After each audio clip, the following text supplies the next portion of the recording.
teman-teman. Selamat datang di Lumosaf Academy.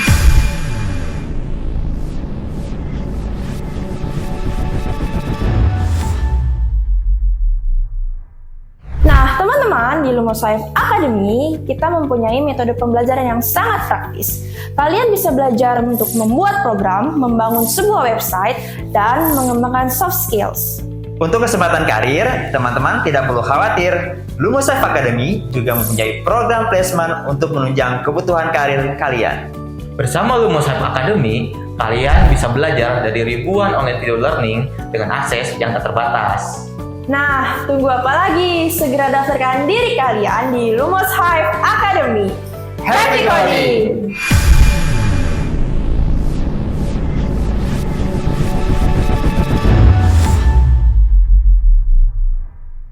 Selamat siang semuanya. Selamat datang di webinar hari ini yang bertemakan The Power of BigQuery for Data Analysis. Perkenalkan, nama saya Monica Manurung. Kali ini saya akan menjadi moderator untuk webinar kali ini. Selamat siang, Pak. Gimana kabarnya hari ini? Selamat siang, Bu Monica. Baik kabarnya, terima kasih. Ya, baik. Sebelum dimulai, saya akan sampaikan dan informasikan dulu beberapa hal dan sistem yang perlu diperhatikan selama webinar ini. Untuk menjaga ketertiban dan kelancaran fitur audio dan video dilakukan. Para peserta dapat memberikan pertanyaan dengan mengirim teks di kolom chat atau dengan audio dengan mengangkat tangan terlebih dahulu. Untuk absensi webinar hari ini, link akan saya kirimkan setelah sesi tanya jawab. Baik, kepada Pak Andreas, bisa langsung saja dimulai. Baik, terima kasih Bu Monica atas waktu dan tempat yang telah diberikan. Mungkin saya sambil share slide-nya untuk materi kita hari ini mengenai BigQuery ya.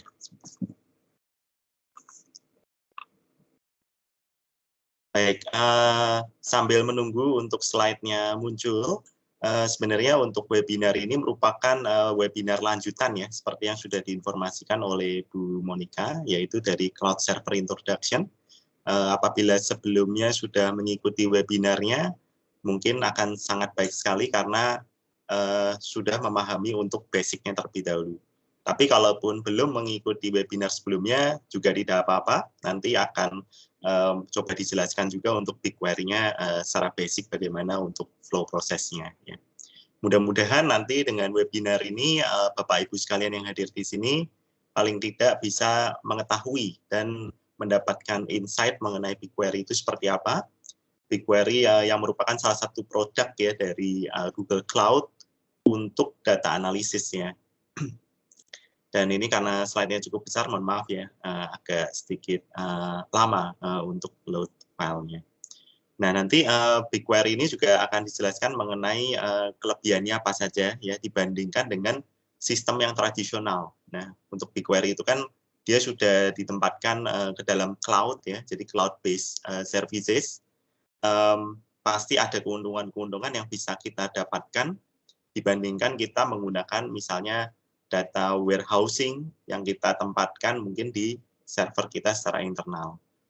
Nah, kalau untuk berbicara mengenai cloud, mungkin sedikit kita mengingat kembali ya apa yang sudah disampaikan di Cloud Server Introduction bahwa untuk cloud itu kita bisa lakukan secara on demand ya.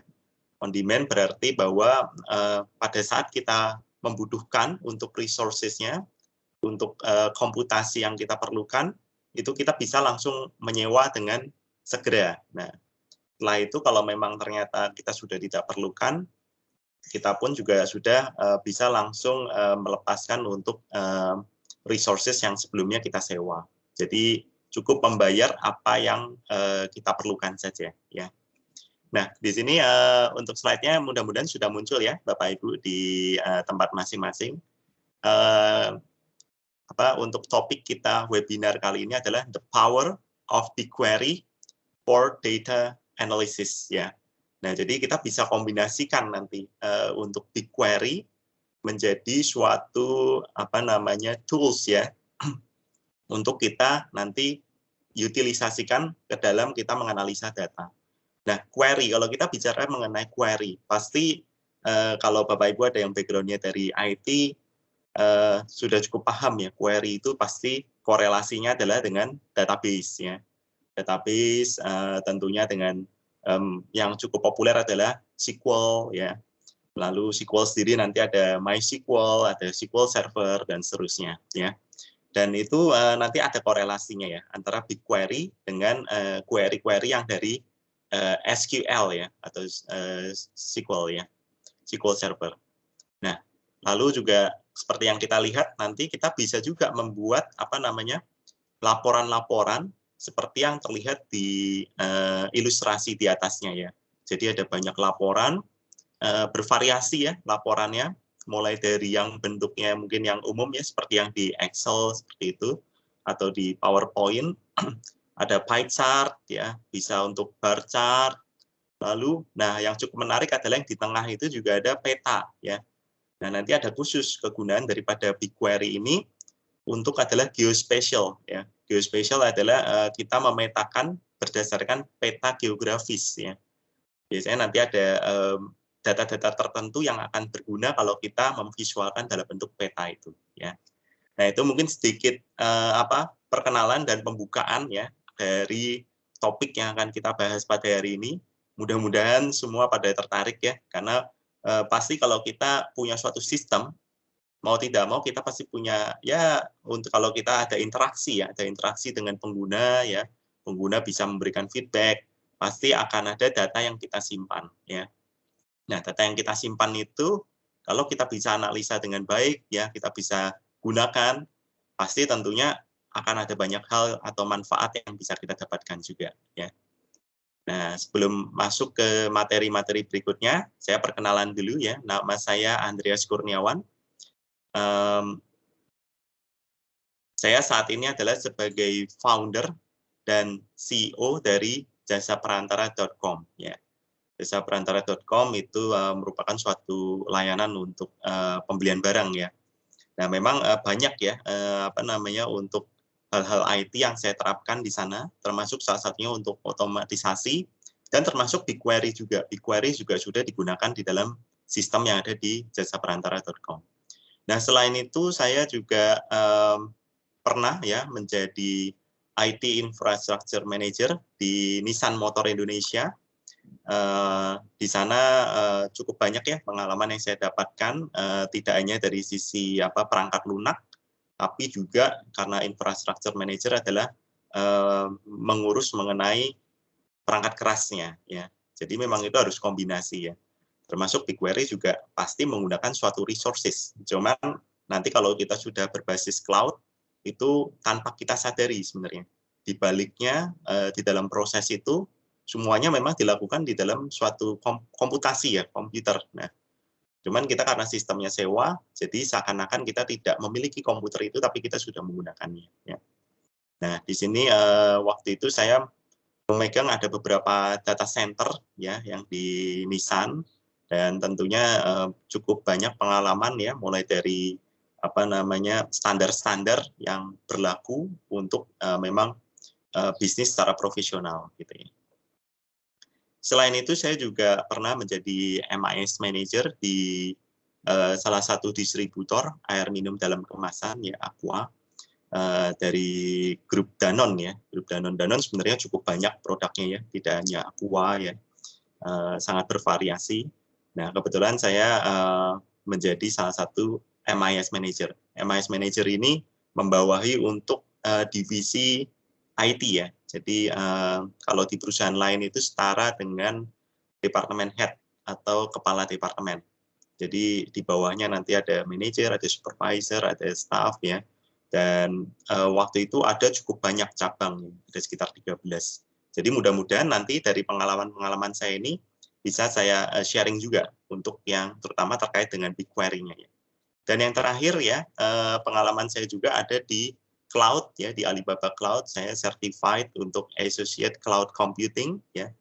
Nah, ini juga akan mendukung. Jadi sebenarnya ya walaupun yang kita gunakan mungkin nanti adalah ada dari AWS ya, Amazon Web Services, atau mungkin menggunakan Microsoft Azure atau Alibaba Cloud ataupun Google Cloud. pada umumnya mereka menyediakan services yang sama, cuman namanya saja yang berbeda, ya. Misalnya di Amazon namanya adalah EC2 gitu ya. Kalau di Google Cloud namanya Compute Engine ya. Ya mungkin beda-beda istilah saja, tapi sebenarnya secara produk ataupun layanan hampir setara ya. Seperti itu. Oke, saya coba lanjutkan dulu. Nah, kalau kita berbicara mengenai data ya.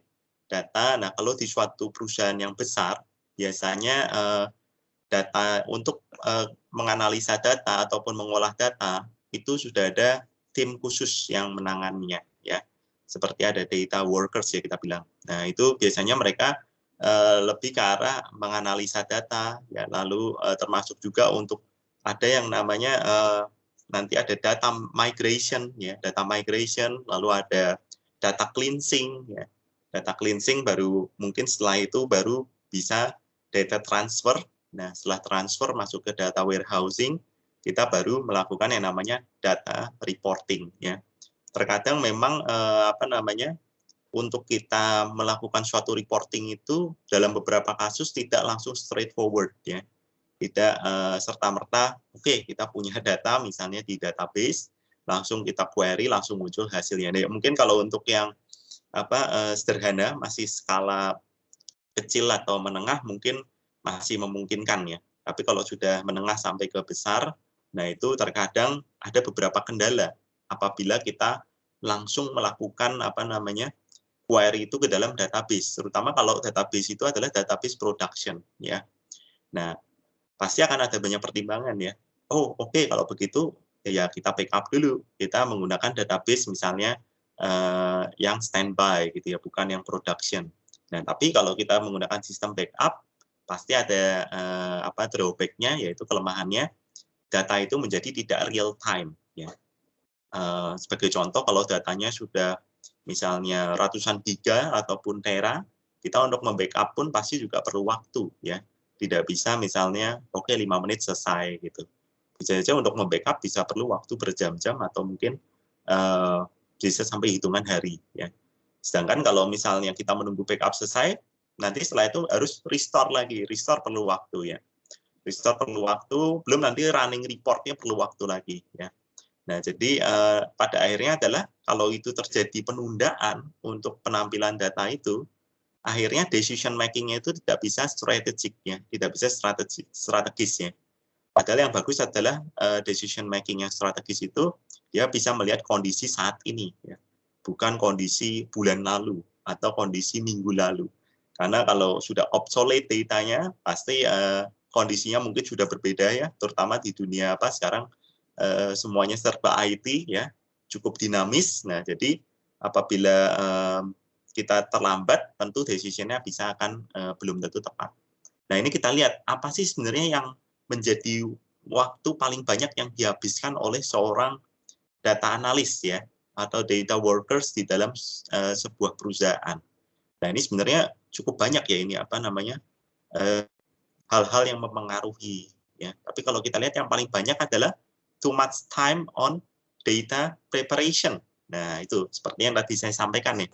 Jadi kadang-kadang mungkin data itu ya mungkin kalau di dalam bayangan kita kalau data yang ideal adalah yang ada di dalam database ya. Misalnya SQL ya, atau mungkin MySQL, SQL Server dan lain-lain.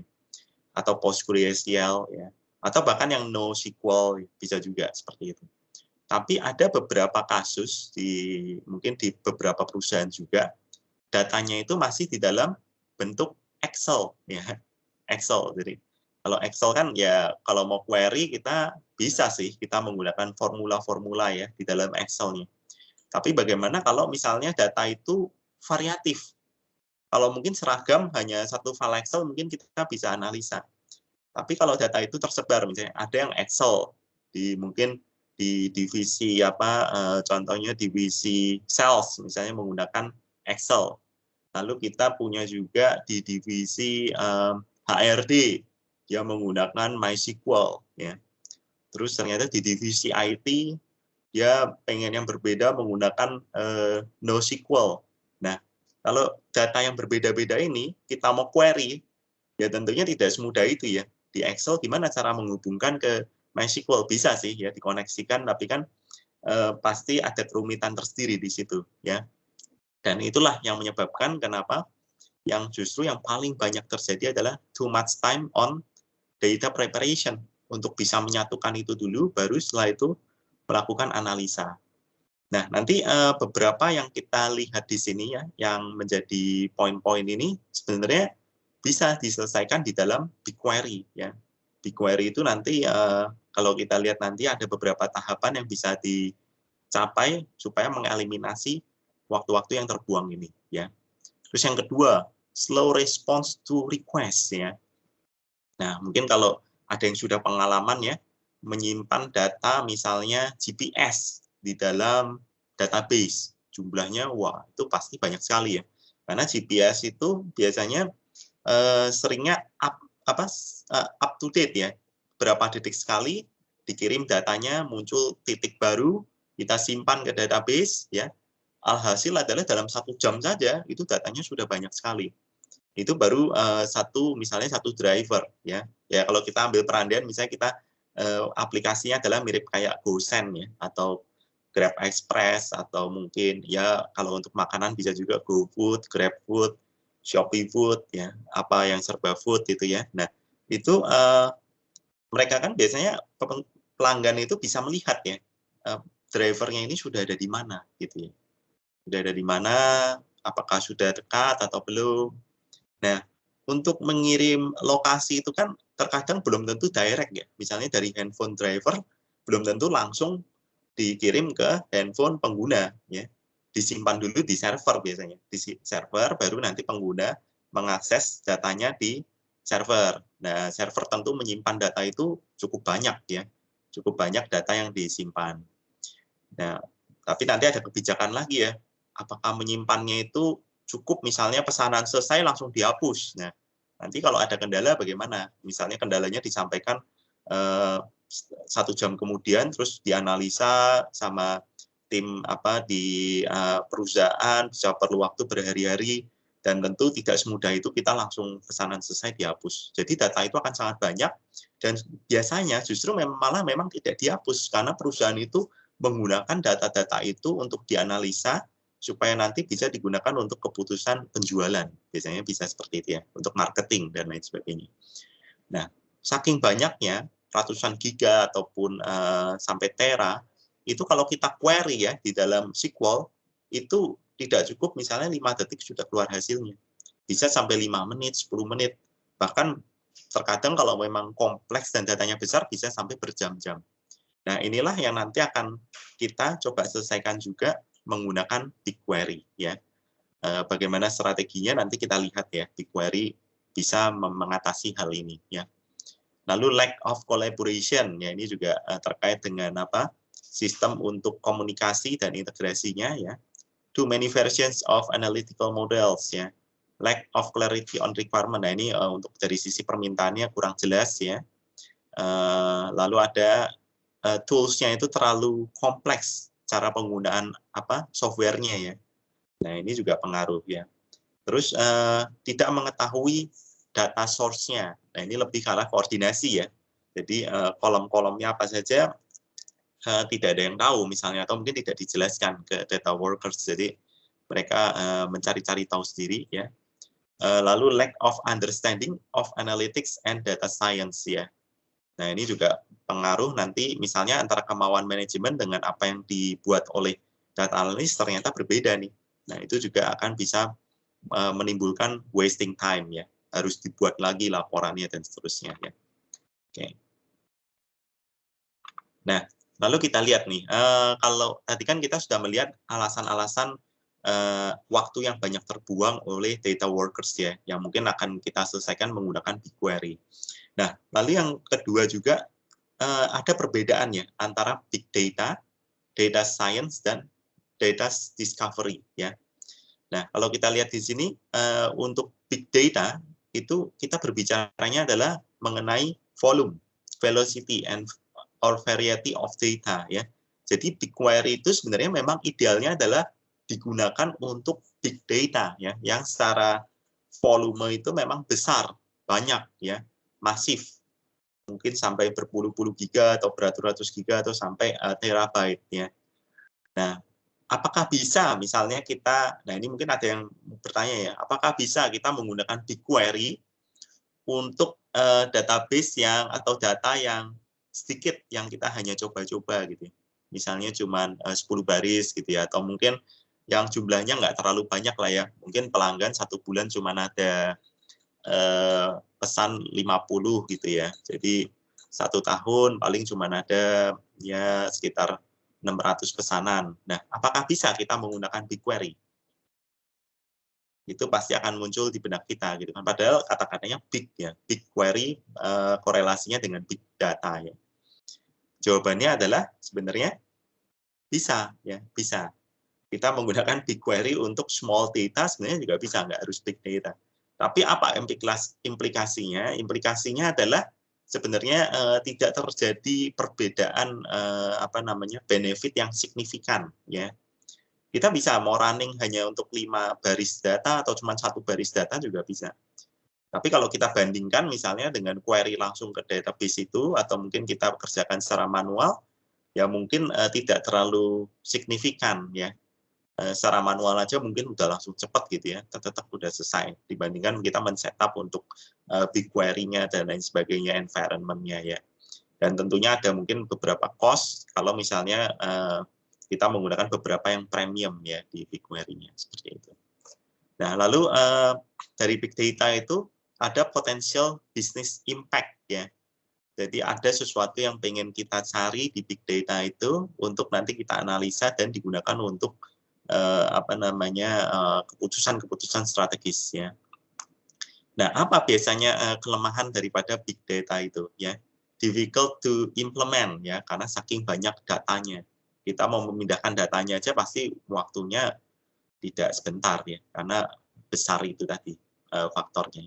Untuk kita mengcopy atau bahkan untuk kita melakukan snapshot backup ya, untuk kita menjaga data itu aja biasanya sudah cukup lama ya. Oleh sebab itu kadang-kadang untuk big data ini ada beberapa yang malah nggak di backup, nah tapi itu juga khawatir. Atau mungkin backupnya tidak one to one ya, ada juga yang seperti itu. Mungkin kalau Bapak Ibu ada yang baca di berita ya, ada salah satu universitas ya di Jepang yang dia ya memang backupnya mungkin tidak one to one. Jadi kan kita kalau untuk berbicara data mirroring itu kan ada beberapa versi ya. Ada yang tipe 10, tipe 1, tipe 2, tipe 5. Nah, nanti kalau tidak menggunakan yang one to one, ada salah satu yang bermasalah, itu kita tidak bisa restore lagi untuk datanya. Terus potentially expensive ya, relatif mahal untuk kita bisa query dan menggunakan resource itu ya. Nah ini yang masih berbicara mengenai big data ya, belum big query-nya ya.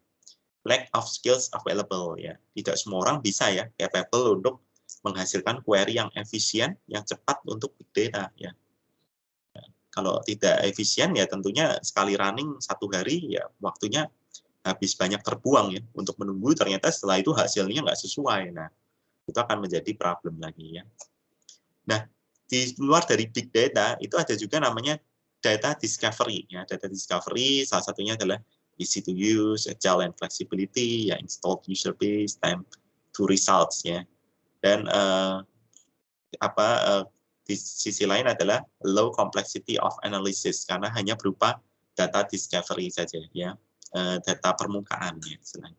Kalau data science, nah ini ada complexity of analysis, potential impact, range of tools, smart algorithms. Nah, kelemahannya adalah slow and complex, narrow focus of analysis ya. Jadi memang antara big data, data science dan data discovery ini punya keunggulan dan kelemahan masing-masing ya. Nah, nanti yang kita fokuskan adalah lebih ke arah yang big data ini ya, yang memang erat kaitannya dengan BigQuery. Tapi minimal mudah-mudahan Bapak Ibu cukup paham ya, ada berbagai varian data ya. Ada data discovery, data science, dan big data. Nah, lalu bagaimana sih untuk prosesnya ya, untuk BigQuery itu sendiri? Nah, karena BigQuery ini merupakan produk daripada Google Cloud ya. Jadi ini memang untuk diagram yang saya tampilkan ini yang menggunakan yang dari Google ya. Nah, seperti yang kita lihat di sini, dan tadi yang sudah dijelaskan ya, mungkin di slide sebelumnya ya, bahwa nah salah satunya ini mungkin saya balik lagi sedikit, too much time on data preparation ini paling tinggi ya, yang tadi diinformasikan bahwa bisa saja file itu berbeda-beda media ataupun sumber datanya ya, sehingga kita sendiri mungkin kadang perlu waktu untuk menyiapkan itu semua. Nah, oleh sebab itu di sini dijembatani ya di dalam BigQuery itu. Seperti yang kita lihat di paling kiri itu filenya berupa CSV dan JSON ya, CSV JSON. Nah, itu bisa ya, CSV dan JSON untuk masuk ke BigQuery itu memungkinkan ya. Jadi bisa langsung kalau kita lihat dari CSV dan JSON ini masuk ke nomor 1, bisa langsung masuk ke BigQuery ya, bisa juga langsung masuk ke BigQuery. Atau yang kedua adalah melalui Google Cloud Storage ya, Cloud Storage. Nah, mungkin kalau bagi yang belum tahu Cloud Storage itu apa? Cloud Storage itu mirip kayak ruang penyimpanan yang biasa kita gunakan di dalam cloud ya. Nah, mungkin bagi kita yang kalau ada yang mungkin masih awam ya, untuk Cloud Storage itu perbandingannya adalah sama dengan saat kita menggunakan misalnya Google Drive ya, Google Drive, terus Microsoft OneDrive ya, terus ada juga misalnya kita menggunakan Dropbox ya. Nah, itu juga sama, itu merupakan cloud storage ya. Cuman perbedaannya apa antara yang di Google Cloud dengan yang ada di pasar pada umumnya ya, di pengguna pada umumnya, itu adalah kalau untuk yang Google Drive, terus OneDrive, mereka itu sudah diintegrasikan biasanya dengan email. Kan biasanya untuk pengguna itu kan paling banyak menggunakan email. Nah, jadi email pada waktu kita mau attachment ataupun mau mengirim file ataupun terpisah ya, sebenarnya terpisah dari email juga bisa. Tapi biasanya ada fungsi-fungsi yang terintegrasi di email ya. Jadi dia bisa mengirimkan juga berupa link kepada cloud storage ya. Misalnya kalau Gmail berarti bisa mengirimkan link misalnya ke Google Drive gitu ya, seperti itu. Nah, biasanya dibuat seperti itu adalah supaya orang awam bisa menggunakan layanan cloud dengan lebih mudah ya, dibandingkan harus masuk ke Google Cloud dulu, registrasi ya, terus menggunakan cloud storage, terus nanti integrasinya lebih rumit, untuk upload terpisah lagi sistemnya. Nah, jadi memang dari beberapa penyedia layanan ini menyediakan layanan khusus untuk itu ya. Nah, lalu kalau kita lihat dari cloud storage ini, masih ada panahnya bisa cabang lagi kedua ya. Bisa ke BigQuery langsung ya, atau ke kanan itu mengarah ke BigQuery DTS ya. DTS itu singkatan dari Data Transfer Service ya. Nah, Data Transfer Service ini tujuannya untuk apa? Tujuannya adalah apabila terjadi perbedaan format ataupun kolom ya, ataupun skema. Kalau kita bicara mengenai database biasanya disebutkannya adalah skema. Skema tabelnya seperti apa, skema database-nya seperti apa. Kalau itu terjadi perbedaan dengan tujuan akhir di BigQuery, BigQuery juga punya skema sendiri nantinya. Kita bisa buat skema yang kita inginkan. Tidak harus sama dengan database kita. Nah, apabila terjadi perbedaan itu, maka di sini untuk BigQuery DTS itu akan sangat membantu. Data Transfer Service ya. Nanti tentu ada beberapa tahapan juga ya untuk kita bisa menjalankan itu ya. Nanti supaya bisa datanya itu masuk ke dalam BigQuery ya. Itu untuk yang file CSV, JSON dan lain-lain ya, seperti itu. Lalu ada juga ya yang lain, kalau kita lihat di sini ada partner DTS connection ya. Ini partner-partner yang didukung oleh Google Cloud ya. Lalu yang berikutnya adalah Google Cloud BigQuery DTS connectors ya. Nah, partnernya itu apa saja ya? Misalnya YouTube ya, kita lihat di sini ada simbol YouTube, ada seperti misalnya Play Store dan lain-lain. Nah, YouTube itu tanpa kita sadari ya mungkin banyak yang sudah tahu ya, bahwa pada saat kita menonton YouTube, sebenarnya secara tidak langsung data kita pun juga di-collect oleh Google ya. Termasuk pada saat kita melakukan searching di Google Search ya dan lain-lain. Walaupun itu kita bisa ada opsi untuk kita mematikannya ya, tapi secara umumnya biasanya kalau kita biarkan saja itu secara umumnya mereka akan mengkolek data ya. Kenapa mengkolek data Google? Karena ya itulah memang salah satu core bisnisnya ya Google ya. Banyak layanan yang dia sediakan gratis ya, tapi beberapa kan dia nanti ada mungkin advertiser dan lain sebagainya yang mungkin nanti bisa membiayai ya untuk operasional perusahaan itu. Kurang lebih konsepnya seperti itu ya. Bagaimana dia bisa layanannya free, tapi dari sisi perusahaan tetap survive gitu ya untuk operasional. Nah, jadi pada saat kita menonton pun pasti kalau ada yang tahu ya, di situ secara sederhana dulu ada jumlah view berapa ya videonya. Jumlah mungkin ada yang like ya. Terus ada komen dan lain sebagainya, itu data-data yang semuanya dikolek ya untuk nanti bisa dianalisa ya baik oleh Google itu sendiri maupun oleh nanti sebagai target daripada advertiser ya di dalam menjalankan bisnisnya. Nah, data itu pada saat sudah masuk ke server Google itu sebenarnya kita bisa ya nanti mengkoneksikan data itu untuk seakan-akan tuh kayak kita ekspor datanya. Tapi tentunya yang terkait dengan data kita ya, tidak berarti bahwa wah semua data yang dimiliki Google kita tarik semua, itu nggak bisa ya. Jadi misalnya kita punya channel ya di YouTube ya, di situ kan ada data-data mengenai channel kita, nah itu biasanya kita bisa tarik, tapi nanti kita lihat ya ada requirement-nya ya, apakah mungkin perlu beberapa, ada yang harus 360 dan lain sebagainya, baru nanti bisa kita ekspor termasuk di data Play Store ya, masuk ke BigQuery DTS ya, Data Transfer Service, baru setelah itu dari Data Transfer Service itu masuk ke dalam skema di BigQuery-nya ya. Jadi gambarannya seperti itu ya, mudah-mudahan menangkap ya. Lalu ada juga data yang lain ya, kita lihat dari Data Fusion ya, Data Fusion. Nah, Data Fusion ini juga salah satu layanan dari Google ya, untuk bisa mengintegrasikan beberapa jenis data, tapi melalui layanan yang lebih komersil. Ya. Kalau yang tadi kan kita lebih raw ya, kalau yang di CSV kita upload ke Google Cloud Storage itu kita prosesnya lebih manual. Kalau Data Fusion itu nanti lebih kompleks ya, termasuk tipe-tipe di dalamnya, apakah mau real time atau batch processing dan lain-lain, lebih detail lagi di dalam sini ya. Nah, lalu bisa juga kalau untuk saat ini yang CRM ya yang cukup terkenal, ada misalnya menggunakan ERP ya, ERP yang cukup terkenal ada menggunakan misalnya SAP ya, itu juga bisa nanti diintegrasikan ke BigQuery ya. Atau juga misalnya ini ada untuk dari Informatics seperti partner ya, partner integration Informatics, ada Fivetran dan lain sebagainya, itu juga bisa diintegrasikan ke BigQuery. Nah, jadi kompatibilitas daripada BigQuery itu sebenarnya cukup luas ya.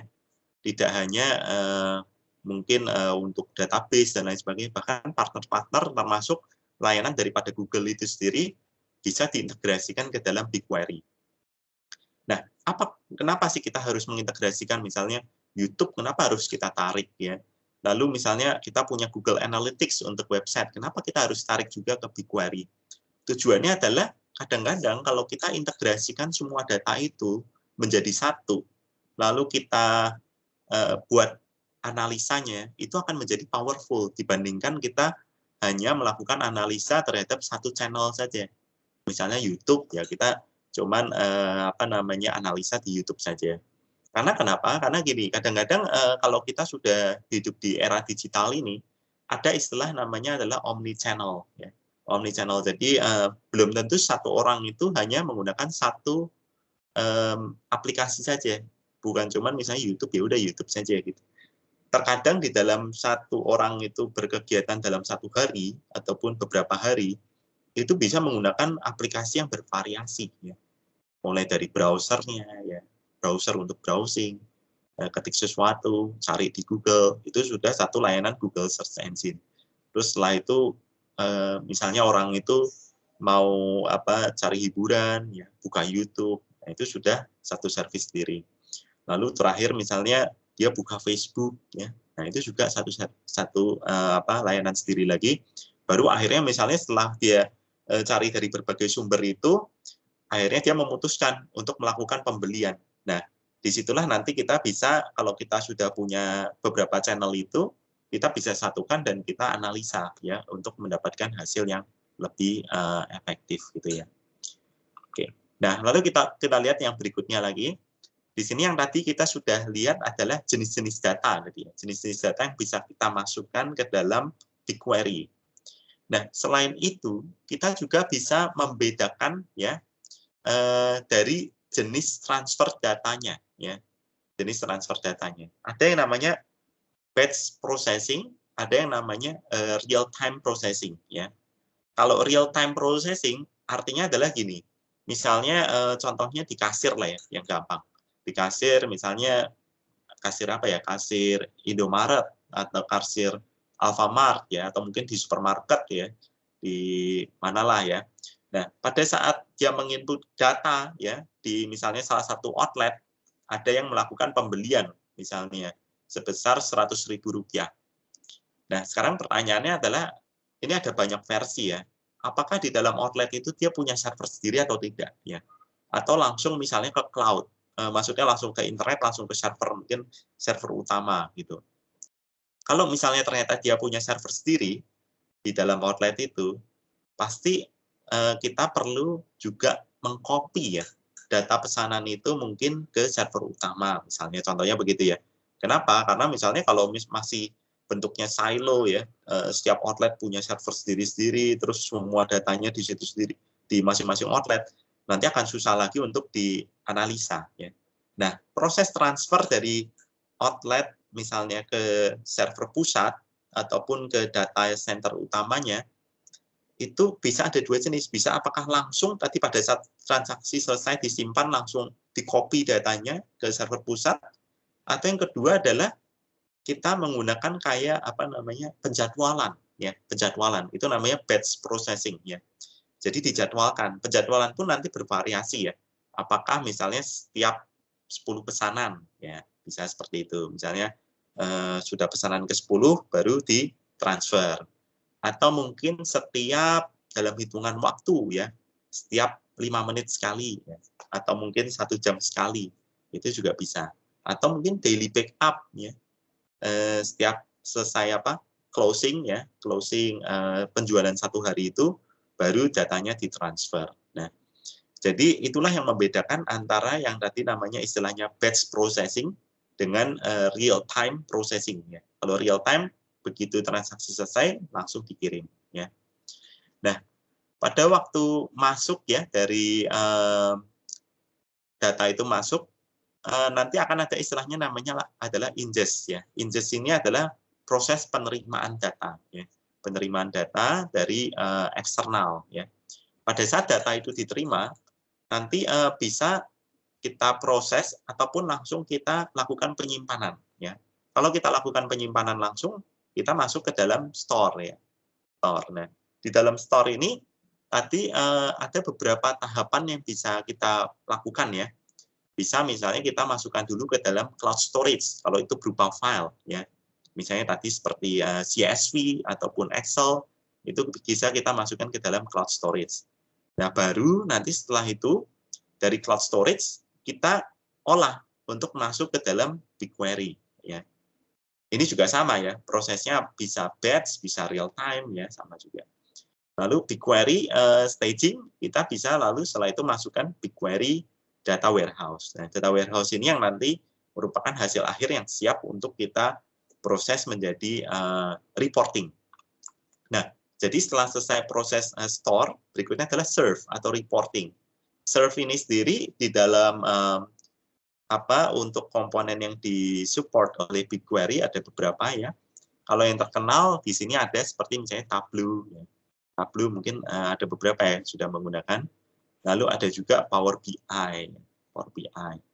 Nah, atau yang dari Google-nya sendiri ya, ada yang namanya Looker ataupun Data Studio ya. Jadi cukup bervariasi dan kompatibilitasnya cukup baik ya. Jadi kita tidak terpatok hanya ke dalam satu layanan saja.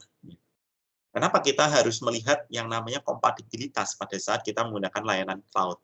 Karena ya pasti kita ada sesuatu kekhawatiran juga ya. Bagaimana kalau misalnya suatu saat Google sudah tidak menyediakan layanannya lagi ya? Apakah kita harus belajar lagi ya menggunakan cloud yang lain? Terus nanti bagaimana mengintegrasikan lagi ya? Jadi kalau kompatibilitasnya tinggi itu akan semakin baik ya. Nah di sini kita lihat ya untuk ilustrasi ya yang dihasilkan pada saat kita menjalankan BigQuery. Jadi tampilannya kurang lebih seperti ini ya. Mungkin kalau yang belum pernah ya membuka BigQuery, kita ada namanya query editor ya. Query editor ini kita memasukkan query yang mau kita jalankan di dalam BigQuery table-nya. Nah, jadi tadi ceritanya kalau kita balik ke slide sebelumnya, kita sudah menjalankan proses ini ya. Sudah menjalankan untuk proses memasukkan data ke BigQuery ya. Setelah itu datanya sudah ada di dalam BigQuery table, dan kita mau misalnya menghasilkan suatu hasil ya, tapi tidak menggunakan reporting tools ya. Ini masih yang pure ya, pure raw query. Itu kita bisa tuliskan di dalam query editor ini. Sebagai contoh ini select bintang from ya BigQuery, ini menggunakan public data ya, use names terus use current ya. Nah di sini kita bisa run. Dan pada saat run nanti akan muncul di bawahnya ya untuk hasilnya. Ya kurang lebih mirip seperti query pada umumnya. Memang inilah yang sengaja dibuat oleh Google di dalam BigQuery supaya tujuannya apa? Tujuannya yang kita yang mungkin sudah terbiasa dengan untuk query di dalam SQL command tidak perlu belajar terlalu banyak lagi ya. Karena mirip sekali untuk query-nya. Tapi memang nanti kalaupun kita memilih tipenya ada dua ya, nanti ada yang namanya standar sama legacy. Kalau kita benar-benar hanya terbiasa dengan sintaks SQL, itu bisa memilih yang legacy ya. Itu nanti kita seperti SQL biasa. Tapi kalau kita menggunakan yang standar, nanti ada beberapa konvensi-konvensi yang ditetapkan oleh BigQuery yang perlu kita pelajari lebih lanjutnya. Nah, setelah kita run, itu akan muncul hasilnya ya. Dan di sini kita lihat bahwa terlihat ya berapa lama waktu untuk run query-nya. Di sini terlihat 14,6 detik. Ya. Itu cepat atau lama itu? 14, hampir 15 detik ya. 15 detik untuk menjalankan query. Apakah cepat atau lama itu kira-kira? Nah, terkadang kalau kita mungkin terbiasa dengan query untuk data-data yang tidak banyak, kalau di dalam lokal komputer ya, mungkin 1-2 detik sudah keluar ya hasilnya. Atau paling lama 3-5 detik ya. Jadi mungkin 15 detik ini dirasa wah lama sekali gitu ya. Nah, tapi yang perlu kita lihat adalah ini untuk jumlah datanya ya. Jumlah datanya di sini memang tidak terlalu banyak sekali ya. Kurang lebih sekitar 6 juta data ya. 6 juta itu ya masih relatif belum terlalu banyak. Nanti kalau lebih banyak lagi bisa perbedaannya akan bisa lebih signifikan lagi. Tapi 6 juta ini kalau kita coba run di local computer yang biasa ya, maksudnya dengan spek bukan yang benar-benar untuk server gitu ya, itu pasti akan memakan waktu juga ya, cukup cukup lama lah. Ini bisa sekitar estimasinya adalah 3-5 menit kalau kita menggunakan spek yang standar ya untuk kita running 6 juta data ini. Secara ukuran besaran datanya berapa besar? Kalau yang di sini ukurannya adalah 177,5 megabyte ya. Memang belum mencapai sampai gigabyte. Tapi biasanya dengan ukuran segini pun kita sudah mulai berasa ya untuk perbedaannya, untuk perbedaan waktunya ya. Nah, sekarang yang menjadi pertanyaan adalah kenapa kok bisa ada perbedaan antara kita query manual ya di dalam SQL dengan kita melakukan query-nya di BigQuery. Nah, pasti akan ada pertanyaan seperti itu ya. Kenapa kok bisa beda? Padahal secara sintaks sama ya. Secara skema ya kurang lebih sama. Ada table, ada row, dan lain sebagainya. Nah, yang membedakan, yang membuat BigQuery ini menjadi powerful adalah dia bisa menjalankannya ke dalam yang namanya distributed computing ya. Jadi pada saat kita melakukan run itu sebenarnya tanpa kita sadari, di belakang itu bisa saja sudah dijalankannya tidak hanya di satu komputer ya, untuk yang 6 juta data itu. Karena kalau dijalankannya di hanya satu komputer, ya pasti ujung-ujungnya sama kayak yang tadi ya, bisa menghasilkannya 3-5 menit. Nah, di sini kenapa bisa sampai 14 atau 15 detik? Karena dipecah-pecah dulu ya datanya. Datanya secara smart ya, BigQuery itu bisa melakukan kalau kita bisa bilang namanya adalah divide and conquer ya. Jadi kita pecah-pecah datanya dulu ke dalam suatu distributed computing. Nanti setelah selesai di masing-masing komputer itu, dia akan mengembalikan result ya atau data ke pusatnya untuk nanti di-collect dan disatukan lagi datanya menjadi data yang disajikan ke pengguna ya. Jadi itulah salah satu powerful yang bisa kita tunjukkan bahwa ini memang prosesnya sangat cepat dan pasti akan sangat berguna, terutama dalam efisiensi waktu. Oke, nah terus yang berikutnya lagi adalah apa saja sih sebenarnya yang bisa kita lakukan dengan BigQuery selain hanya query-query saja. Mungkin kalau query sudah merupakan hal yang suatu yang standar ya. Nah sebenarnya ada banyak hal lain lagi ya. Beberapa key point yang bisa kita lakukan menggunakan BigQuery. Yang pertama adalah kita bisa melakukan prediction, ya. Predict the future via BigQuery ML. Ya. Jadi prediction itu ya macam-macam ya. Prediksi apakah prediksi cuaca atau mungkin prediksi penjualan, prediksi stok dan lain sebagainya. Nah itu menggunakan yang namanya BigQuery ML ya. Nah bagaimana itu memungkinkan? Karena ada machine learning-nya yang digunakan di sini. Nah, kalau mungkin ada yang sudah pernah belajar mengenai machine learning, itu pasti lumayan kompleks ya, di mana kita harus menyiapkan untuk datanya dulu, lalu modelnya ya, lalu baru setelah itu nanti kita coba run untuk learning-nya, belum nanti ada overfitting dan lain sebagainya kita harus perbaiki. Nah, dengan BigQuery ini itu lebih disimplifikasi ya untuk proses kita menjalankan prediction itu. Ya. Lalu yang kedua ada lagi nih multi-cloud analysis ya using BigQuery Omni. Nah, dengan multi-cloud artinya adalah sebenarnya kita tidak tergantung ke dalam satu layanan Google Cloud saja ya. Nanti kita BigQuery ini kita bisa jalankan di provider cloud yang lain.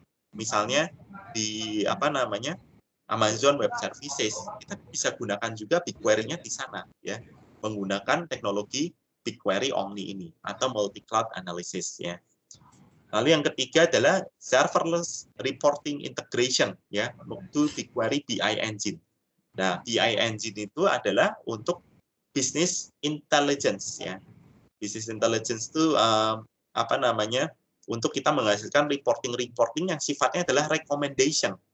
Nah, biasanya kalau kita reporting kan kalau yang standar ya, kita reporting ke misalnya direksi ataupun ke BOD ya, Board of Director, itu mungkin berupa chart ya, berupa mungkin chartnya pie chart atau bar chart ya, atau mungkin berupa table.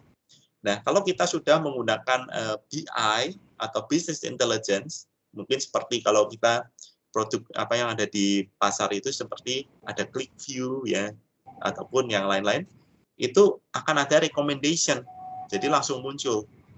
Tidak hanya menyajikan berupa chart, tetapi akan ada misalnya, penjualan bulan lalu adalah sekian, lalu stok di bulan lalu adalah sekian.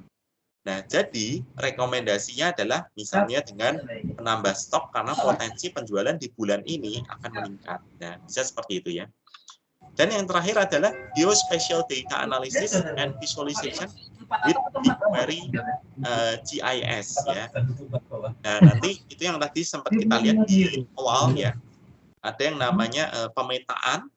Nah, di dalam pemetaan itu kita bisa lihat nanti secara langsung ya. Salah satunya adalah yang bisa kita biasa gunakan untuk reporting di dalam pemetaan adalah namanya hotspot ya. Hotspot itu nanti kita bisa langsung tahu. Misalnya tanpa perlu kita melihat data secara detailnya ya.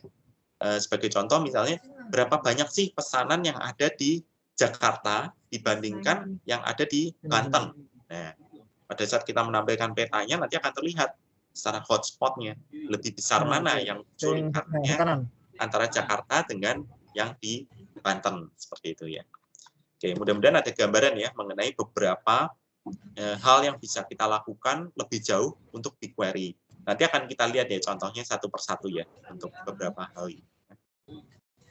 Oke, ini sebelumnya saya ada video yang bisa kita lihat ya. Oke.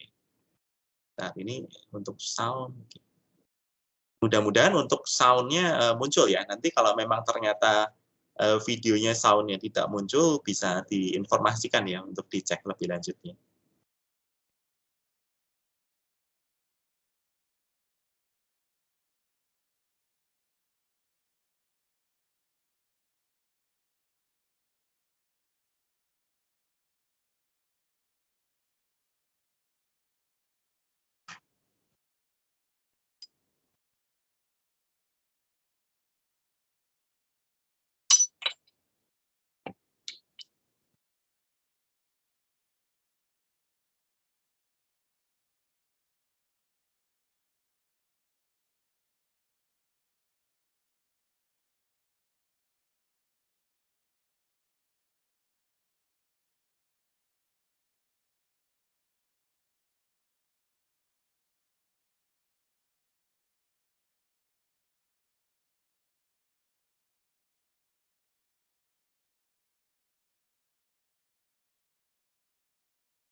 Baik, tadi sudah sempat kita lihat ya bahwa untuk machine learning itu sendiri sangat banyak sekali kegunaannya ya, dari apa namanya berbagai industri ya, tidak hanya untuk industri apa namanya pengantaran ya seperti drivers, tapi ada juga untuk healthcare ya, untuk kesehatan, dan termasuk untuk misalnya di HRD ya, untuk apa sortir untuk job application dan lain sebagainya. Sebenarnya penggunaan machine learning itu sangat luas ya untuk variasinya.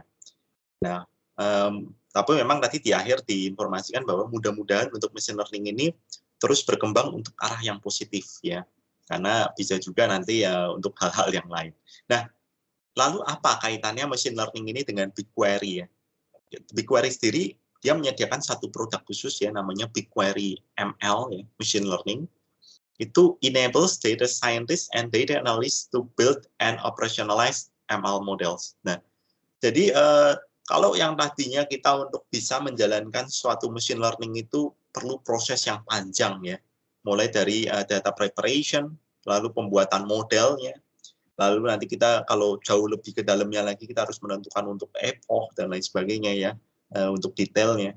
Nah, di dalam BigQuery ML kita menggunakan machine learning itu hanya seperti kita melakukan query biasa, seperti query di dalam SQL. Nah, kalau kita lihat di dalam contoh ya, yang di dalam kanan atas ini adalah contoh kita menjalankan machine learning di dalam BigQuery. Ya. Prosesnya sama ya, kita menggunakan seperti select, country ya, terus ada sum, predicted label, as apa. Nah, yang membedakan adalah di dalam from ini. From itu kita bisa menjalankan suatu function ya. Di sini function yang digunakan adalah ml predicted.model ya. ml predicted.model, lalu kita panggil untuk apa namanya model yang sudah ada. Nah, jadi dengan itu secara otomatis langsung nanti dari data-data yang sudah ada itu akan dilakukan machine learning dan bisa untuk prediction ya. Nah, di dalam Sileknya ini kalau kita lihat ada predicted label ya. Predicted label ini sudah berupa hasil prediction dari hasil machine learning-nya ya. Nah, terus lalu juga ada order by ya, total predicted purchases ya. Ini kita bisa sort ya by descending. Jadi kita sudah bisa langsung melakukan prediksi untuk penjualannya ya. Di sini terlihat total predicted purchases adalah total prediksi untuk penjualan dan kita sort ya, mana yang paling besar dari prediksinya. Nah, prediksinya adalah dari mana kalau kita bisa memprediksi? Memprediksi tentu berasal dari data historis ya, data sebelumnya. Kalau data sebelumnya ternyata banyaknya membeli ini dan mungkin ada banyak faktor ya, termasuk misalnya timing ya, bulan ataupun hari ataupun tanggal. Nah, semua itu dimasukkan ke dalam machine learning untuk dia dianalisa dan nanti mesin itu akan memberikan semacam hasil ataupun output berupa rekomendasi seperti apa ya. Nah, kalau kita lihat di sini di bawahnya Google BigQuery dari historical data dulu ya. Jadi memang untuk machine learning kita perlu sudah ada data sebelumnya ya yang kita punya. Nah, dari data sebelumnya itu nanti kita bisa masukkan misalnya di sini ditulisnya adalah time series model ya. Time series model itu berarti menggunakan prediksi berdasarkan jangka waktu ya. Jangka waktu. Misalnya prediksi kita mengambil data 1 minggu terakhir, 1 minggu kemarin. 1 minggu kemarin apa-apa saja produk yang paling banyak dijual.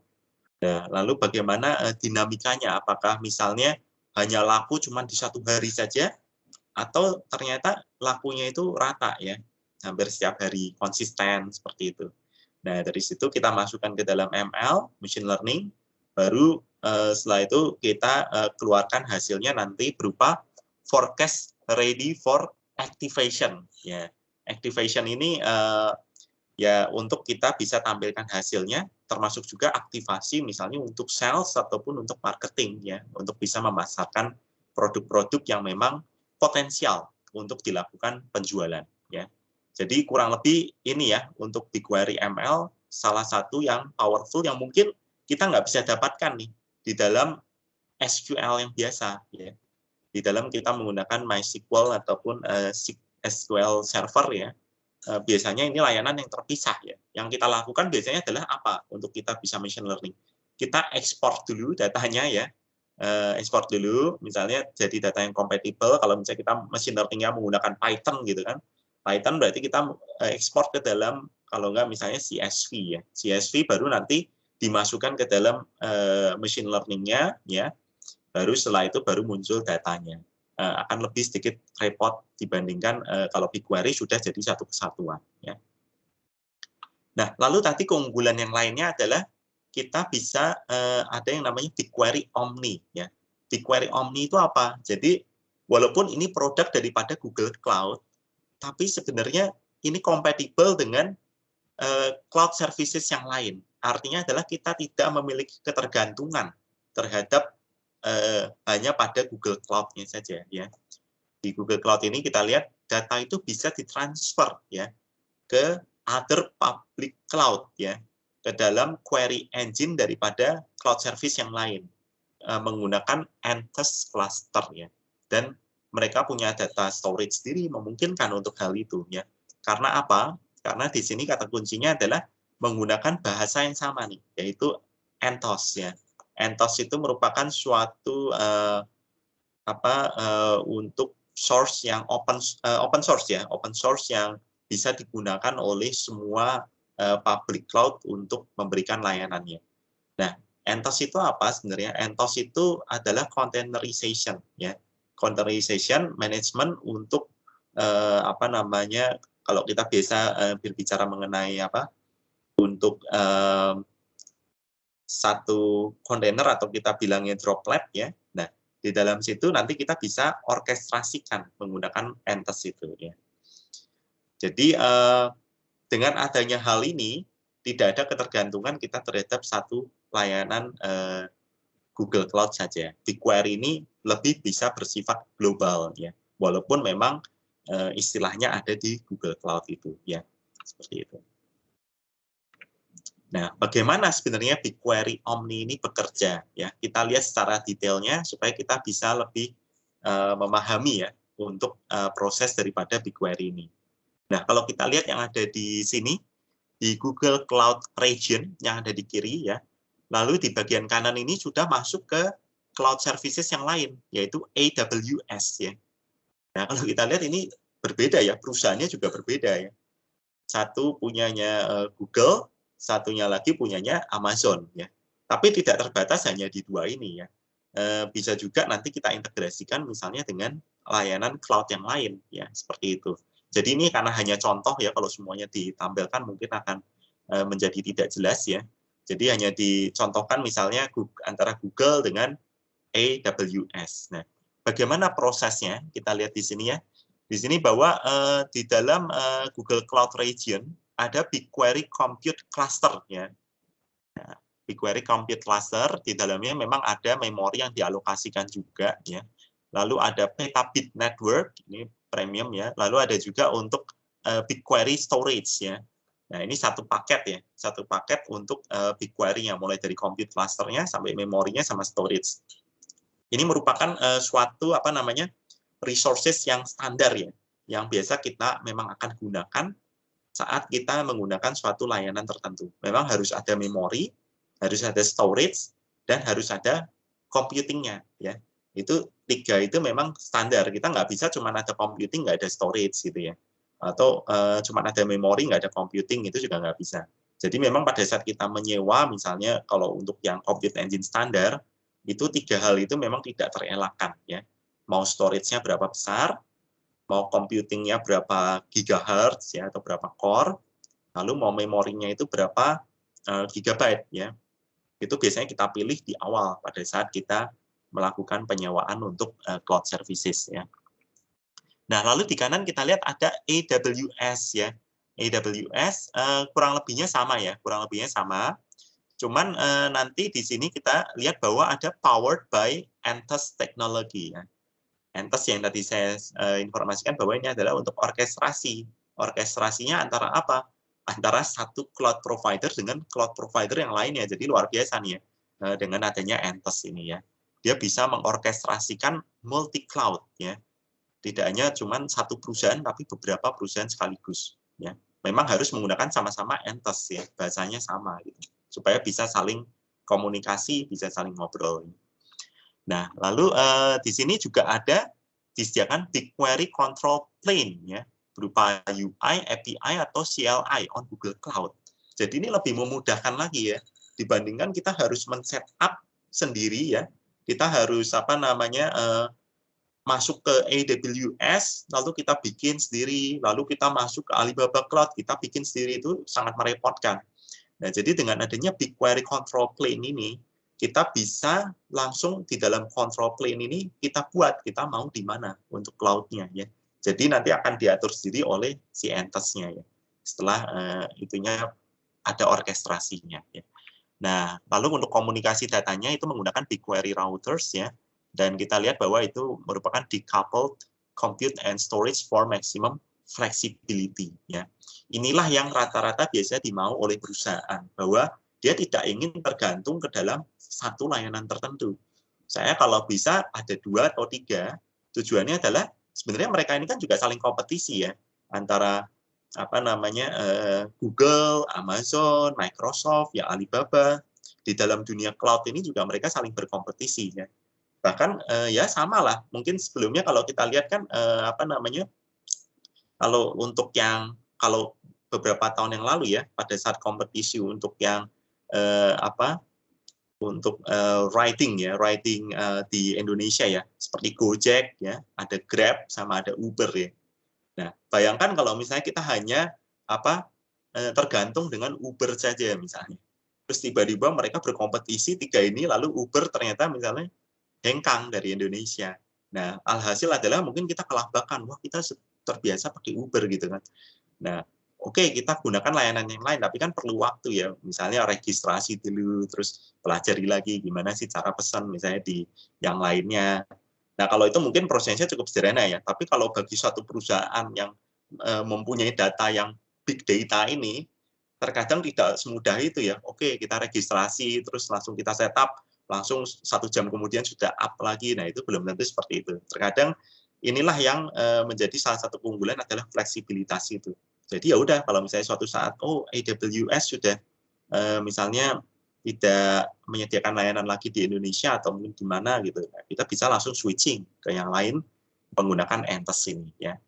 Jadi kurang lebih gambarannya seperti itu ya. Oke, untuk yang BigQuery Omni ya. Nah, lalu ada juga yang tadi sempat disebutkan ada BigQuery fuels the BI engine. Nah, BI engine itu adalah yang tadi untuk reporting ya. Bagaimana detailnya? Tadi kan baru secara konsep umum ya. Ini kita lihat detailnya. Jadi sama ya, kita ada compute, ada storage ya, ada distributed in memory execution engine. Nah, lalu di atasnya adalah ada metadata, factorized runtime, sama reservations. Semuanya ini dikompilasikan dan dibuatkan interface-nya berupa BigQuery API ya. Nah, jadi BigQuery pun juga punya API. API mungkin beberapa sudah pada menggunakan ya. Pada saat kita mau menggunakan misalnya layanan komunikasi antar komputer supaya otomatis ya, machine to machine, itu biasanya kita menggunakan yang namanya API ya, Application Programming Interface ya. Jadi nanti API pun variasinya ada banyak ya, ada REST API ya, dan lain-lain ya. Tapi yang umum adalah REST API. REST API itu artinya adalah kita menggunakan HTTP ya, nanti ada authentication-nya itu pasti ada juga. Ini juga sama ya. Di BigQuery juga pasti ada authentication ya. Kalau enggak nanti semua data-data yang kita punya nanti dipakai sama orang lain gitu kan. Nah, jadi melalui tahapan itu juga authorization ya untuk API. Terus nanti ada token ya atau bearer yang bisa kita gunakan untuk nanti utilize di program yang kita mau. Seperti itu. Nah, jadi dengan adanya BigQuery API ini nanti juga kita bisa koneksikan dengan aplikasi pihak lain ya, ataupun yang memang masih sama dengan Google juga ya. Kalau kita lihat di sini, kita bisa koneksikan ke Google Sheets ya. Nah, mungkin kalau yang sudah terbiasa, saya pengen reportingnya Excel deh, kayak bentuknya Excel gitu ya. Kalau yang lain-lain mungkin saya nggak terbiasa, kalau Excel saya kolom-kolom gini enak gitu melihatnya gitu kan. Terus saya bisa buat chart lagi dan lain sebagainya, nggak masalah ya. Jadi dari BigQuery API kita koneksikan ke Sheets ya, Google Sheets. Nanti hasilnya berupa table ya. Ya, pengguna kalau memang sudah terbiasa, mungkin yang masih konvensional itu bisa menggunakan yang Google Sheets itu. Atau menggunakan yang lebih modern ya. Seperti di sini ada Looker ya, ada Data Studio ya. Lalu ada juga BI Partner. BI Partner yang tadi sudah diinformasikan bisa ke Tableau ya, seperti itu, atau Power BI ya. Itu cukup populer ya, Tableau dan Power BI. Itu datanya kita bisa koneksikan ke sana. Nah, nanti perbedaannya adalah dibandingkan mereka kan juga bisa gitu. Dari Tableau ataupun Power BI bisa langsung ke SQL gitu. Ngapain harus ke BigQuery dulu? Nah, inilah nanti kalau kalian misalnya sudah terbiasa dengan big data, coba nanti kalian bandingkan ya. Pada waktu dikoneksikan ke SQL berapa lama? Bahkan nanti kalau memang SQL itu production malah mengganggu ya transaksional yang terjadi di perusahaan itu. Jadi karena query itu kalau lama terus berat, nanti pada waktu pelanggan misalnya ada POS-nya ya, save transaction ataupun mungkin akses website-nya itu akan jadi lambat ya, jadi lambat. Nah, oleh sebab itu kenapa dengan BigQuery itu selain terpisah, itu juga mereka menggunakan distributed computing, jadi cepat ya.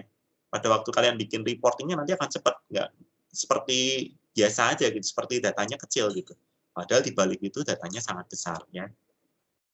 Nah, jadi API itu salah satu keunggulannya adalah itu ya, kita bisa lebih fleksibel lagi, tidak harus terpatok dengan tampilan yang tadi ya. Coba kita lihat tadi tampilannya yang di BigQuery ML, yang di sebelumnya ya. Nah, tampilannya tidak harus seperti ini ya. Kalau seperti ini kan ya mungkin bagi orang teknikal mungkin paham gitu ya. Oke, kayak begini, terus nanti kita laporkan dalam bentuk Excel dan lain sebagainya. Tapi kalau kita bisa koneksikan dengan yang lebih powerful ya, seperti tadi Looker, Data Studio, itu juga akan lebih bagus lagi. Nah, Data Studio mungkin beberapa masih belum familiar ya. Data Studio itu juga salah satu produk dari Google ya. mirip ya, mirip seperti yang Tableau dan Power BI. Cuman ini keluaran daripada Google Cloud ya untuk yang Data Studio. Jadi ya secara kompatibilitasnya mungkin lebih bagus karena masih di antar Google itu sendiri ya. Kan BigQuery punya Google, nah Data Studio ini juga punya Google, tapi ada juga Looker ya. Looker itu lebih ke arah untuk representasinya lebih mudah dibandingkan Data Studio. Kalau Data Studio masih lebih ke arah untuk yang technical ya. Technical, kalau Looker ini nanti lebih ke arah yang sudah non technical ya. Nah, jadi mudah-mudahan ada gambaran ya untuk itu. Ya. Nah, terus ini kalau kita lihat selanjutnya ya untuk detailnya ya, detail daripada integrasi BI engine-nya.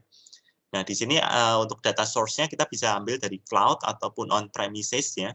Lalu untuk integration-nya, nah ini ada beberapa istilah tambahan ya ini. Mungkin kalau yang belum terbiasa, ada namanya Cloud Data Flow ya. Cloud Data Flow. Nah, kalau Cloud Data Flow itu proses memindahkan data dari yang satu tipe data ke tipe data yang lain. Itu adalah Cloud Data Flow ya. Ada satu layanan khusus ya Google untuk ini ya.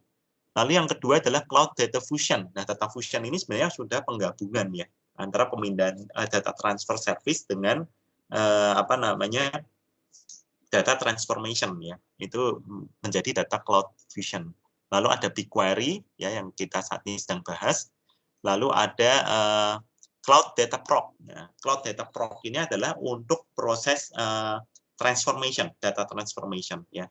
Kita merubah misalnya datanya skemanya berbeda nih antara yang tadi yang saya sebutkan ya, Excel dengan di database. Nah, itu kita bisa menggunakan data proc itu untuk melakukan perubahan-perubahan dan itu bisa real time ya. Jadi, mungkin kalau di bayangan kita kalau kita belum mengenal produk-produk ini adalah saat kita pakai Excel, kita mau merubah masukkan diimpor ke dalam SQL, pasti kita rapi-rapikan dulu ya kolomnya. Oh, yang ini kita hide dulu. Terus tipe datanya masih belum pas nih. Kita olah-olah dulu ya, ubah tipe datanya tadi dari general, misalnya kalau di Excel jadi number atau jadi apa, supaya nanti pada saat kita copy pun kita harus bikin query lagi ya, query mungkin pakai satu kolom lagi, query baru kita bisa masukkan ke SQL. Itu prosesnya manual. Bayangkan kalau misalnya SQL ini ada penambahan data, atau mungkin ada data yang dirubah. Nah, itu akan repot. Kita akan harus lihat lagi data mana yang berubah, atau berapa banyak penambahan datanya. Kalau kita nggak tahu ya akhirnya ya udah semuanya lagi. Ya itu balik lagi namanya adalah batch processing ya. Kalau semuanya kita lempar lagi, kita bersihin lagi BigQuery-nya, kita lempar lagi semua datanya ke BigQuery itu namanya batch processing. Tapi kalau dengan data proc itu bisa real time. Jadi bisa nanti dideteksi otomatis. Pada saat file Excel ini ada perubahan, dia akan mendeteksi baris mana yang berubah, itu yang diupload, sekaligus tadi sudah diproses ya. Kolom-kolom mana yang di-hide atau mungkin ada perbedaan data type ya dari general ke number itu semua sudah diotomatisasi oleh Google ya supaya bisa masuk ke dalam BigQuery tadi. Nah, BigQuery ada data katalog lalu masuk ke dalam tadi ya untuk reportingnya, baru di kanannya adalah activation dan consumption ya, bisa untuk operasional, bisa untuk app embedding itu di dalam aplikasinya kita munculkan reportingnya, atau advanced analysis ya, atau misalnya data storytelling mirip dengan recommendation, atau data collaboration ya. Ini bisa menjadi konsumsi untuk misalnya tadi ya board of director ataupun manager biasanya yang perlu untuk reporting yang high level ya sifatnya seperti itu. Nah, ini saya ada satu video lagi bisa kita coba lihat ya bersama. Baik, nanti dari video itu mudah-mudahan ada gambaran ya yang bisa kita dapatkan dari geospatial data. Itu sebenarnya cukup banyak yang bisa kita lakukan ya. Tidak hanya mungkin hanya dari sisi pemetaan, tapi bahkan kalau kita utilisasikan lebih lanjut, itu kita bisa masuk ke berbagai industri yang mendukung untuk itu ya. Nah, itu juga didukung juga ya dengan kalau kita lihat di sini ada yang namanya Google BigQuery GeoVIS ya. Jadi di dalam data warehouse seperti BigQuery ya, location information itu suatu hal yang umum ya. Orang-orang itu banyak kalau perusahaan-perusahaan yang punya aplikasi untuk melihat GPS itu pasti akan menyimpan data itu ya. Dan banyak critical business decision itu diambil dari situ ya, dari lokasi. Oleh sebab itu kalau kita lihat ya, mungkin di kadang-kadang mungkin di GoFood gitu ya, atau mungkin di GrabFood atau di Shopee Food, ada beberapa promo itu yang hanya berlaku untuk daerah-daerah tertentu ya. Misalnya hanya daerah di Sumatera atau mungkin di Jawa Timur ya, dan atau mungkin di Jogja, tapi tidak berlaku untuk di Jakarta misalnya seperti itu. Atau mungkin hanya untuk di Jakarta ya. Nah, itu kenapa? Karena dia memanfaatkan juga untuk geospatial data ya. Mana-mana pelanggan yang potensial untuk ada misalnya penambahan pelanggan baru dan lain sebagainya. Jadi mungkin dia akan menargetkan lebih spesifik lagi. Tidak satu Indonesia dia langsung berikan vouchernya. Mungkin bisa seperti itu. Ya. Nah, jadi dengan geospatial analytics itu memungkinkan kita untuk analisa dan memvisualisasikan ya dengan menggunakan data geografi, dan juga lebih mudahnya lagi kita menggunakan SQL biasa ya. Inilah kelebihan daripada BigQuery. Mungkin kalau kita benar-benar menggunakan geospatial tools, kita harus olah lagi ya datanya, terus cara kita melakukan reportingnya kita harus paham untuk menu-menunya. Tapi kalau dengan GeoVIS ini, kita seperti query biasa ya. Seperti query di SQL, tapi nanti hasilnya berupa peta yang sudah di mapping berupa hotspotnya ya. Nah, contohnya seperti ini ya. Pada saat kita sudah menjalankan nanti untuk query-nya, lalu kita run, masuk ke dalam BigQuery GeoVIS, itu nanti akan langsung muncul tampilan seperti ini ya.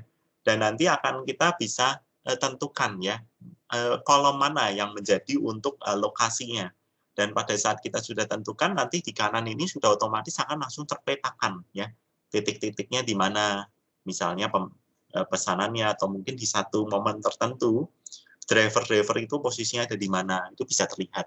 Nah, jadi seperti mirip apa yang mungkin ada di handphone kita ya. Kalau kita pada saat kita mau cari misalnya driver ya untuk mengantarkan kemana, itu juga akan terlihat kan di situ. Nah, cuman kalau ini perbedaannya adalah ini untuk analisis data ya. Jadi data yang sudah terjadi, historical. Nah, itu yang kita analisa, nanti kita bisa petakan di situ. Oh, ternyata di sini daerah yang banyak misalnya komplain, bisa juga ya. Nanti kita bisa filter ya datanya. Misalnya berdasarkan komplain, atau berdasarkan misalnya kita pengen tahu nih, di daerah Jakarta ini driver mana yang responnya lambat, misalnya gitu ya. Misalnya di atas 10 menit baru pelanggannya ini baru bisa mendapatkan drivernya. Nah, itu kalau kita misalnya query bisa juga sih di dalam tabel ya. Tapi kan hasilnya kan masih berupa koordinat-koordinat, atau mungkin kita masih ya berupa raw data, agak susah untuk analisa ya. Walaupun berupa chart ya, kita misalnya ada provinsi mungkin susah, membayangkannya susah gitu ya. Apakah antara yang satu dengan nomor 2 ini jaraknya jauh atau tidak? Kadang-kadang tidak terbayangkan. Tapi kalau dengan kita sajikan berupa peta, dengan geospatial data, nah itu langsung terlihat, oh ternyata walaupun ini ada 5 baris, tapi ternyata lokasinya itu jauh-jauh ya gitu misalnya. Satu di Jakarta Utara, satu misalnya di Jakarta Selatan, atau di kota-kota lainnya ya. Nah jadi itu mudah-mudahan bisa memberikan visualisasi ke kita untuk kita bisa bisa mendapatkan insight dan tentunya memberikan reporting yang lebih baik lagi. Nah, jadi kurang lebih itu ya yang bisa saya sampaikan untuk untuk materi mengenai BigQuery, webinar BigQuery hari ini. Dari hasil apa yang kita lihat bersama ya, mudah-mudahan memang ini merupakan suatu hal yang powerful ya bagi Bapak Ibu, supaya nanti untuk data analisis itu kita bisa memangkas faktor-faktor yang menyebabkan wasting time tadi di depan ya. Seperti untuk preparation of data, ya untuk kita mengolah data lagi. Jadi dengan adanya BigQuery yang sudah disediakan itu, banyak hal yang menjadi terbantukan ya, karena satu mulai dari data data transfer, termasuk data transformation, data migration, terus juga untuk reporting, untuk tools-toolsnya cukup lengkap. Selain itu yang tidak kalah pentingnya adalah fleksibilitas ya. Jadi kita tidak tergantung hanya di Google Cloud. Kalau kita mau menggunakan di AWS ataupun di Alibaba ataupun di Azure, nggak ada masalah untuk itu. Ya, saya rasa dari saya itu mungkin karena waktu yang terbatas ya. Jadi siapa tahu setelah ini mungkin ada pertanyaan atau apa yang mungkin bisa kita diskusikan bersama. Oke, dari saya itu untuk waktu dan tempat saya kembalikan ke moderator. Terima kasih. Baik, pada para peserta yang ingin bertanya, dipersilakan untuk raise hand atau mengetik pertanyaannya di kolom chat. Sepertinya ada satu peserta yang bertanya, Pak. Dari Kiki. Beliau bertanya, apakah menggunakan BigQuery dapat membantu melakukan analisa dengan lebih cepat karena ada built-in machine learning di dalamnya. Semua komputasi berarti dilakukan di cloud atau tidak menggunakan resource. Ya, baik. Mungkin saya coba jawab ya pertanyaan dari Kiki ya. Nah, ini merupakan suatu pertanyaan yang bagus ya, terutama ini berkaitan dengan ML atau machine learning ya. Nah, di sini disampaikan bahwa menggunakan Python ya untuk melakukan machine learning dan learning curve-nya lumayan untuk belajar ML di Python. Nah, memang seperti itu ya. Untuk ML itu ya suatu hal yang tidak mudah ya. Terkadang terlihat mudah, tapi pada saat kita coba jalankan, terutama di Python, itu banyak hal yang harus kita set up ya. Termasuk juga untuk data-datanya ya, tipe datanya, terus jenis datanya. Itu kalau memang tidak pas gitu, biasanya pada saat kita run pasti hasilnya fail gitu kan. Ataupun kalaupun sudah kita run, nanti kita lihat lagi modelnya apa dan lain sebagainya. Nah, dengan BigQuery ini benar ya apa yang dikatakan oleh Kiki, bahwa memang tadi seperti yang kita lihat bahwa kita hanya cukup menambahkan satu baris query ya di dalam pada waktu kita melakukan query seperti pada umumnya, select apa dan lain sebagainya, lalu from, lalu kita tambahkan satu function yang sudah disediakan oleh BigQuery untuk dia melakukan machine learning. Nah, setelah itu dari from itu kita bisa tempatkan di dalam select-nya untuk kita pilih, atau mungkin nanti kita mau tambahkan order by dan lain sebagainya juga bisa. Nah, nanti pada saat kita run, secara otomatis di balik layar, BigQuery ini akan melakukan yang namanya machine learning ya, mulai dari pembelajaran loop datanya sampai kalau tadi kita select untuk prediction, berarti nanti akan melakukan prediksi.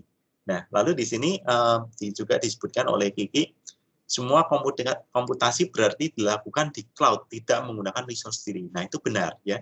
Jadi karena kita tadi sudah melakukan apa namanya data migration ya atau data transfer service, misalnya file itu tadinya ada di komputer lokal ya atau di server lokal, itu kita sudah pindahkan ke dalam cloud terlebih dahulu ya. Jadi datanya sudah ada di BigQuery table yang ada di cloud. Nah, pada saat kita melakukan machine learning, secara otomatis tidak menggunakan komputasi komputer lokal kita, tapi sudah di dalam BigQuery-nya. Nah, lalu apa namanya? Pada saat di running, apa yang membuat cepat tadi? Karena pada saat running itu BigQuery tidak hanya merun di satu komputer yang sama ya. Karena kalau dengan banyaknya data, apalagi melakukan machine learning ya di satu komputer yang sama, bisa kita bayangkan bahwa pasti waktu yang nanti akan dihasilkan itu akan lama ya. Lebih dari 1 menit saya yakin kalau untuk apa namanya bisa melakukan itu. Jadi dengan kita run di distributed computing akan menjadi lebih cepat dan kita hanya membayar sesuai pada saat waktu running itu. Jadi begitu sudah selesai, BigQuery-nya run selesai, ya sudah kita stop, sudah tidak bayar lagi gitu istilahnya gitu. Jadi on demand, compute on demand. Oke, mudah-mudahan menjawab ya untuk pertanyaan dari Kiki. Selanjutnya kepada Anastasia Tampu Bolon, ada yang beliau bertanya, apakah ada tips atau best practice bagaimana caranya mulai menggunakan BigQuery? Baik, untuk selanjutnya yang pertanyaan berikutnya yang tadi mengenai tips ya atau best practice memulai menggunakan untuk BigQuery. Nah, jadi kalau untuk tips dari saya ya, tips dari saya. Pertama adalah ya ini kan suatu layanan yang disediakan ya di dalam cloud. Ada beberapa itu yang layanan yang memang berbayar ya, tapi ada juga yang gratis. Kalau untuk BigQuery itu dia termasuk yang always free service dengan batasan tertentu ya. cukup besar, batasannya cukup besar. Untuk kita coba-coba untuk yang sederhana-sederhana itu nggak akan habis ya. Kita mau run seberapa banyak biasanya nggak akan habis sih untuk yang free itu. Nah, yang menjadi permasalahan adalah ada beberapa proses lain pendukung itu yang terkadang berbayar. Misalnya seperti untuk data transfer service-nya kalau mau yang real time ya dan lain sebagainya itu saat ini belum tersedia untuk versi gratisnya. Jadi kalaupun memang mau mengarah ke situ perlu ada budget khusus. Nah, tips dari saya adalah kalau hanya ingin sekedar coba-coba dan memang tidak ingin yang benar-benar production, untuk yang beberapa yang mungkin masih berbayar itu kita bisa akalin dengan manual dulu untuk sementara ya, supaya paling nggak kita mendapatkan gambaran di BigQuery-nya. Nanti kalaupun memang sudah terbiasa dan memang sudah punya budget khusus untuk itu, misalnya untuk kepentingan perusahaan dan lain sebagainya, nggak masalah. Nanti kita bisa tambahkan supaya untuk automation-nya bisa jalan ya. Lalu dari mana kita bisa belajar untuk awalnya? Yang pasti adalah dari dokumentasi ya. Jadi Google itu selalu menyediakan yang namanya dokumentasi, dan di dalam dokumentasi itu di bagian pertama ada yang namanya getting started ya. Jadi disitulah biasanya diringkas oleh Google dari berbagai yang kompleks itu untuk awal start, di situ kita bisa mulai. Paling nggak kita coba dulu dengan data yang sederhana, paling nggak jalan dulu untuk BigQuery-nya, baru setelah itu nanti kita setelah jalan sudah tahu cara-caranya, baru kita kembangkan lagi. Itu mungkin tips dari saya, mudah-mudahan paling nggak dari sisi finansial maupun dari learning curve-nya bisa lebih cepat lagi untuk bisa dijalankan ya. Mudah-mudahan berguna ya buat Bu Monica ya. Baik, kepada Pak Andreas, terima kasih telah meluangkan waktunya menjadi pembicara untuk webinar kali ini. Udah kan? Oh, apakah menerima satu lagi? Oh, udah keluar.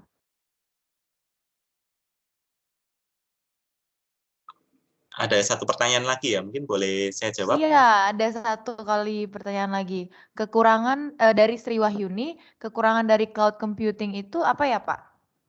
Baik, nah ini pertanyaan yang bagus ya. Kadang kita tidak hanya melihat dari kelebihannya, tapi ada juga untuk kekurangannya. Nah, salah satu kekurangan yang biasanya paling sering orang pertimbangkan ya, kenapa tidak menggunakan Google Cloud ya, adalah yang pertama, Google Cloud itu karena posisinya ada di cloud, jadi ada satu requirement yang harus dimiliki oleh setiap orang yang mau menggunakan layanan Google Cloud atau cloud computing, adalah akses internet yang tersedia dan cukup stabil ya untuk menggunakannya.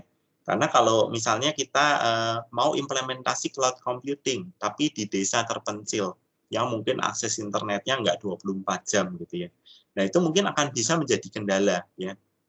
Terutama kalau memang penggunanya intens ya, misalnya untuk benar-benar untuk kegiatan gitu kan.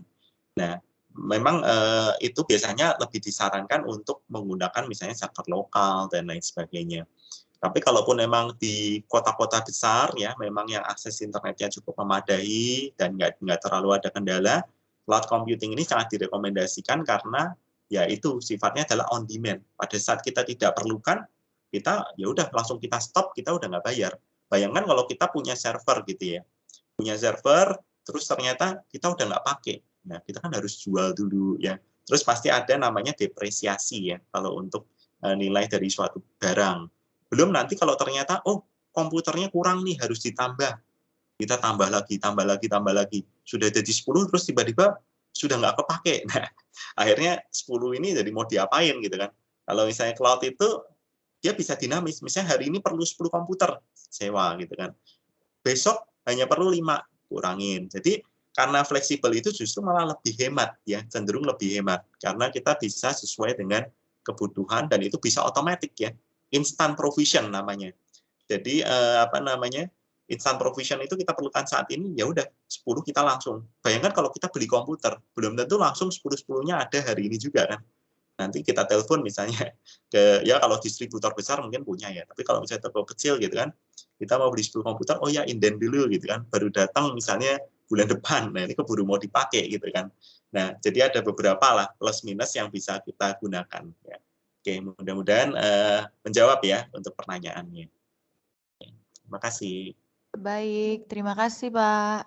Halo teman-teman, terima kasih telah mengikuti Lumosif webinar hari ini. Mohon mengisi link feedback berikut sebagai absensi telah mengikuti webinar ini hingga selesai. Dan agar webinar yang akan kami selenggarakan selanjutnya dapat lebih baik lagi dari hari ini. Terima kasih.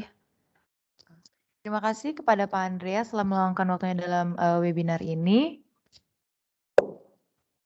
Terima kasih, sama-sama. Terima kasih semuanya sudah mengikuti webinar ini. Sampai jumpa di lain kesempatan. Iya. Selamat sore.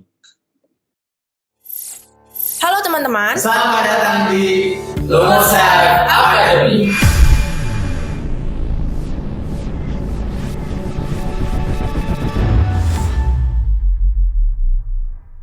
Nah, teman-teman, di Lumosaf Academy, kita mempunyai metode pembelajaran yang sangat praktis. Kalian bisa belajar untuk membuat program, membangun sebuah website, dan mengembangkan soft skills. Untuk kesempatan karir, teman-teman tidak perlu khawatir. Lumosaf Academy juga mempunyai program placement untuk menunjang kebutuhan karir kalian. Bersama Lumosaf Academy, kalian bisa belajar dari ribuan online video learning dengan akses yang tak terbatas. Nah, tunggu apa lagi? Segera daftarkan diri kalian di Lumosaf Academy. Happy coding!